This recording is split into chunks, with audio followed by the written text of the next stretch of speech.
Fenomena sampah kiriman kembali menerjang Pantai Kuta Bali. Dalam sehari, sampah yang terkumpul bisa mencapai 50 ton. Seperti inilah suasana Pantai Kuta sejak beberapa hari lalu. Fenomena musim angin barat menyebabkan Pantai Kuta diterjang puluhan ton sampah kiriman. Sampah-sampah pun memenuhi di sepanjang bibir Pantai Kuta. Ratusan petugas dari Dinas Lingkungan Hidup Kebersihan Kabupaten Badung pun terus berupaya membersihkan sampah yang didominasi sampah plastik dan gelondongan kayu.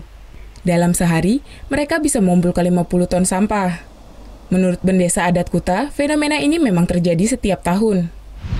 Ya, jadi serbuan sampah musiman setiap akhir tahun ini sudah melanda di Pantai Kuta ini kurang lebih dari 1 minggu yang lalu. Jadi ini memang menjadi fenomena kami tahunan, terutama mulai bulan November, kemudian bulan Desember, dan biasanya berakhir di bulan Maret tahun berikutnya. Kondisi ini pun mengundang keprihatinan bagi wisatawan. Bahkan sebagian wisatawan turut membersihkan sampah-sampah tersebut seperti wisatawan asal Moskow ini. Tourists come here to this beautiful island and take all these wonderful beaches. They can swim, they can surf.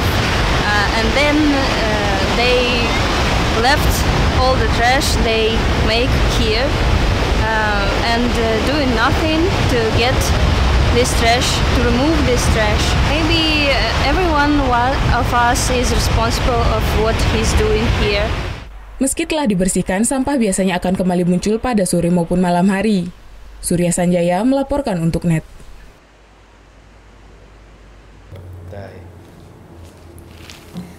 Udah selesai kan nontonnya? Nah, jadi jangan lupa buat like, komen, dan subscribe ya.